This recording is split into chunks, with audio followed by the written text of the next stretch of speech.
Alô, torcedor do Mengão, aquele abraço, sou Elando Santos, falando do seu canal Flatube, no canal da galera. Antes de mais nada, eu peço encarecidamente que você se inscreva no canal, ative o sininho de notificação para não perder nossos vídeos, deixe seu like, seu comentário, isso é muito importante para nós. E vamos aí às notícias do Flamengo, que nós temos aí algumas coisas para conversar com vocês. Torcedores do Flamengo picham o muro do CT e protestam contra o presidente do clube, Rodolfo Landim. A crise do Flamengo teve um novo episódio neste sábado. Um grupo de torcedores pichou aí os muros do Ninho do Urubu, centro de treinamento do Flamengo, né? O principal alvo da ira dos torcedores foi o presidente Rodolfo Landim.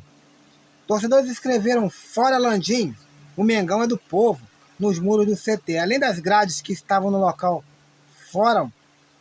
que foram derrubadas, né, pelo grupo que foi ao Ninho do Urubu, o Flamengo vive um momento turbulento após aí a eliminação precoce diante do Olímpia, né, na Libertadores da América, talvez a competição mais importante para nós flamenguistas e para essa diretoria do Flamengo também. Por sinal, o elenco rubro-negro foi recebido com protesto, desembarque nessa madrugada de sexta-feira, e aconteceu isso aí, né? O Flamengo tem vivido aí esse momento turbulento, a torcida protestando, a torcida aí mostrando a sua fúria, e tem que mostrar mesmo. Mas eu vou falar uma coisa para vocês. Não, para essa diretoria, não adianta vocês ir lá e pincharem o muro do Urubu, lá do Ninho do Urubu, em Vargem Grande. Não adianta você ir lá na Gávea e pinchar também. Não adianta nada. Sabe o que vai adiantar? É no dia do jogo aqui do Flamengo, aqui no Maracanã, ninguém comprar ingresso. Essa diretoria só ia sentir a fúria dos torcedores quando os torcedores se parassem aí, geral mesmo, de comprar ingresso, de ir lá prestigiar, de ir lá torcer. E aí eles iam ver realmente os protestos. Aí eles iam sentir no bolso, porque essa diretoria é uma diretoria mercenária, é uma diretoria que só pensa em dinheiro, é uma diretoria que não pensa no bem-estar do clube. Estamos aí vivendo igual muitos clubes de SAF que pegam aí, que vivem aí de venda de jogadores. No Flamengo está vivendo igual, vendendo mais de 300 milhões de vendas aí, né, de jogadores, sendo que a meta orçamentária no começo do ano era de 62 milhões. Então, quer dizer, vendeu o João Gomes, que já tinha batido a meta, que já tinha chegado na casa de 104 milhões de reais. Para que vender outros jogadores? Por que não segurava? Por que vendeu? Quer vender? Vendia lá o Maxi, vendia lá o goleiro Hugo Souza, vendia jogadores desse patamar, desse porte, que não iam servir dentro do Flamengo. Mas aí vender Matheus França, emprestar Matheus Gonçalves e outros jogadores aí que foram vendidos aí, que poderiam estar no elenco do Flamengo, brincadeira, né? É complicado. O Flamengo sofreu 4 gols de bolas aéreas nos últimos 2 jogos, né? E desses 4 gols aí, 3 foram lá no jogo contra o Olímpia, né? Que o Flamengo perdeu e foi desclassificado aí na Copa Libertadores da América pelo placar de 3-1. Já no jogo do Brasileirão, no último jogo do Brasileirão contra o Cuiabá, o Flamengo também perdeu de 3-0, né? E um dos gols saiu de cabeça, o que mostra aí total deficiência de marcação, né, da defesa rubro-negra. O que mostra aí talvez um Sampaoli meio perdido para estar montando essa equipe aí. Então, se tá tomando tantos gols assim, se o Flamengo sofre na marcação, tem que trocar de zagueiro, meu filho. Tem que trocar o setor defensivo. Então ali, troca o esquema, bota 3 zagueiros, joga com 2 volantes, procura de uma maneira ou outra tentar fazer alguma coisa, mas ficar passivamente olhando como se estivesse ganhando tudo, aí não tem condições, né? O Flamengo está sendo desmoralizado aí a cada jogo que passa. Landim reforça a confiança e banca Sampaoli em reunião com dirigentes do Flamengo. Rodolfo Landim, que se reuniu com Marcos Braz e Bruno Spindel, né? Os 3 patetas se reuniram aí nessa sexta-feira aí para ver o que fazia aí com Jorge Sampaoli. Se mandava embora, se permanecer, deixava ele permanecer no cargo, o que aconteceu. Vou falar agora. O que aconteceu é o seguinte, eles bancaram aí a permanência do Jorge Sampaoli, né? Por entender que no mercado aí seria difícil contratar e trazer um outro treinador, né? Já que nós estamos aí numa disputa de semifinal aí da Copa do Brasil, então trocar de comandante seria talvez um tiro no pé, né? Nesse momento do campeonato. E o Flamengo, então esse presidente aí, o Rodolfo Landim, o Spindel e o Braz, reuniram-se aí. O clima era de pouco sorriso, né? De poucos abraços, poucos amigos. Enquanto rolava essa reunião aí que durou cerca de 2 horas, parte do elenco aí treinava lá no CT do Ninho do Urubu, normalmente, né? Depois aí da vergonha que eles passaram aí e fizeram, né, nós flamenguistas passarmos, né? Diretoria do Flamengo ameniza a culpa de Sampaoli em postura passiva do elenco. Diretoria do Flamengo crê que jogadores importantes estão tendo atuações abaixo do esperado. A diretoria do Flamengo interpreta que aquilo que é mostrado pelos jogadores em campo não permite que Jorge Sampaoli seja culpado exclusivo pela má fase do time. A postura entendida como passiva pelo comando do clube reparte a responsabilidade e reforça a continuidade do argentino como técnico do Flamengo. Para Rodolfo Landim, há motivos para respaldar o trabalho de Jorge Sampaoli, já que o treinador argentino sempre foi o sonho de consumo do atual presidente. E, por enquanto, ele seguirá comandando o time, pelo menos até domingo, dia 13. A pressão existe, principalmente por parte da torcida e do próprio elenco do Flamengo, que já confidencia a jornalistas e repórteres que grande parte de atletas não agrada da permanência do treinador. Essa informação do site Globo Esporte. Né? Ontem eu tinha falado isso, né? Que o Eric Farias deu essa notícia aí, no qual jogadores do Flamengo, boa parte do elenco do Flamengo aí, não são a favor da permanência aí do Jorge Sampaoli. Agora eu vou falar algo para vocês. E a passividade? E o Gabigol, que não consegue jogar? E o Gerson, que é tão parceiro, que é tão querido, que gosta tanto do treinador, que não consegue jogar? E o Everton Ribeiro, que não consegue jogar? E o Felipe Luiz, que também é outro que está mais morto do que vivo em campo? O Davi Luiz teve uma péssima partida, mas ele até vinha jogando até bem. Mas ele teve uma péssima partida nesse jogo da Libertadores. Quem salvou ali?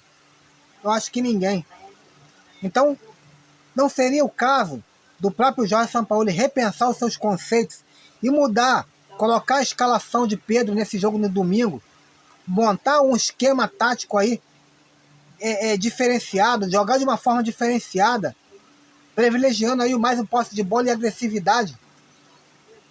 É complicado. Às vezes a pessoa não se ajuda, né? E vai ficar tomando pau até e morrer abraçado com alguns jogadores. É o caso do que está acontecendo com o Jorge Sampaoli. Ele está morrendo abraçado com o Gabigol, com o Gerson, que não vem jogando nada, né? Com o Bruno Henrique, e vai morrer abraçado e o barco vai afundar e ele vai ser demitido e vai vir outro treinador e vai tocar o barco para frente. Seja aqui no Flamengo, seja em qualquer outro clube. É assim que futebol brasileiro é assim, gente. Então, mais cedo ou mais tarde, você pode ter certeza que ele vai ser mandado embora. O Flamengo concluiu aí a preparação para o jogo contra o São Paulo pelo Campeonato Brasileiro, né, pela 19ª rodada do Campeonato Brasileiro. Né, o Flamengo não tem tempo para lamentar a eliminação, né, da Libertadores, porque ele tem que se garantir primeiro agora na competição para ano que vem, né? Em 2024, o Flamengo então tem que fazer um belíssimo, um magnífico segundo turno. Dá até mesmo para buscar o título, porque o Botafogo tem caído de produção e vai cair ainda mais com o desfalque deles aí, com o principal jogador deles que se lesionou, o atacante Tiquinho Soares. Então, o Flamengo tem chance. né? E o Flamengo tem que se preparar mesmo, porque hoje, domingo, né, amanhã, vai ter jogo contra o São Paulo, né, 6 horas, né? E na quarta-feira tem jogo às 21 horas contra o 21h30, né? Às 9h30 da noite contra o Grêmio. Então, o Flamengo tem que vai viver essas competições aí como se não existisse amanhã, né? Então terminou a preparação do Flamengo. O Jorge Sampaoli que prepara aí e pretende escalar a equipe força máxima para esse jogo contra o São Paulo. Porém, o São Paulo pode vir muito desfalcado. Dorival Júnior dá a entender que vai vir com um time misto, mas vai promover aí a estreia de James Rodrigues, o colombiano, que já jogou no Real Madrid, Bayern de Munique, grandes times da Europa. Pode fazer a sua estreia no jogo contra o Flamengo, né? Vestindo a camisa tricolor. Vamos falar aí um pouco mais do Flamengo e São Paulo, né?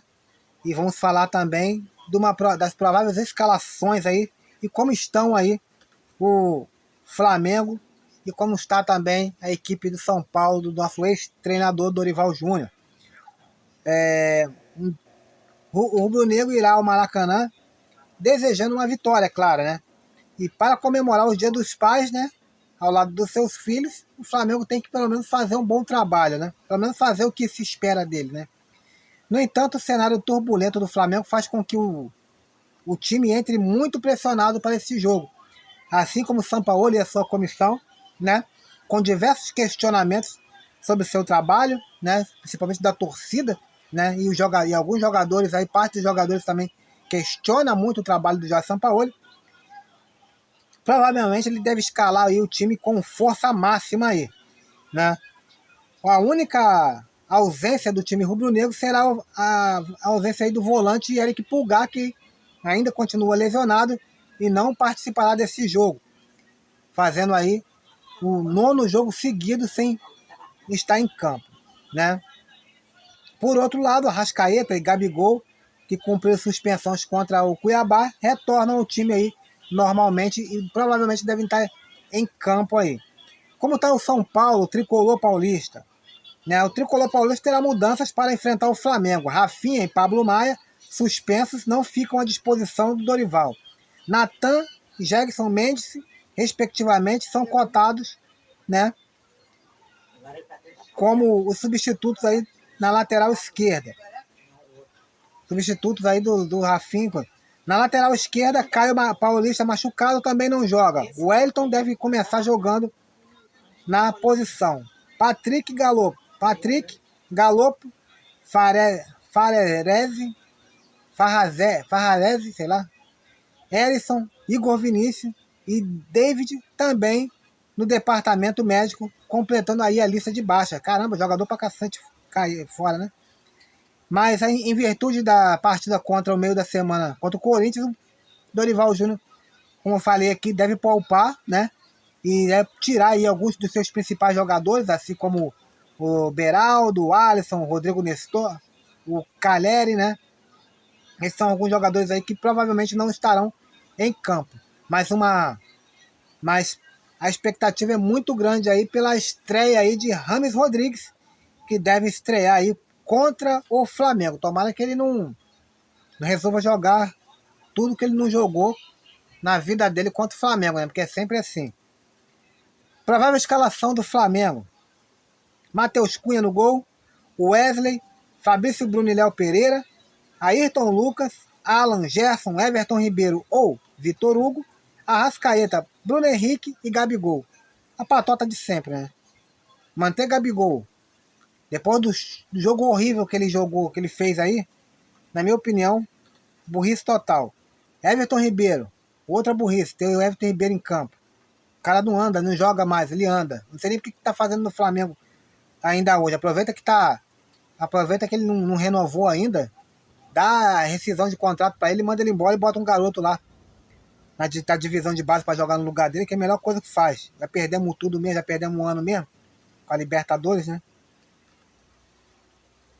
O bom é que a gente tem a certeza que a gente não vai pro Mundial passar vergonha contra o Manchester City, né?